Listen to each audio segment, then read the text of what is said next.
Ποιος γνωρίζει πόσο ψηλός θα γίνεις, τι ζωή θα κάνεις? Ποιος γνωρίζει τα ζωάκια που θα αποκτήσεις, τις ανάγκες που θα έχουν? Και το μέρος που θα μένεις, αυτή η πόρτα ή η άλλη που οδηγεί, ποιος γνωρίζει? Ή όλα τη ζωή στα τι και τα γιατί? Όλα όσα θα δοκιμάσεις, όλα όσα θα αγαπήσεις?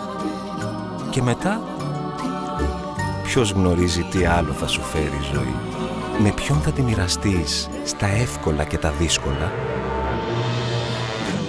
Τα παιδιά που θα κάνεις και το μαγικό κόσμο που θα χτίσετε μαζί? Δεν μπορείς να προβλέψεις όλα όσα θα σου φέρει η ζωή. Κάποιος όμως τα έχει προβλέψει. Νέο Honda Jazz, τώρα και υβριδικό.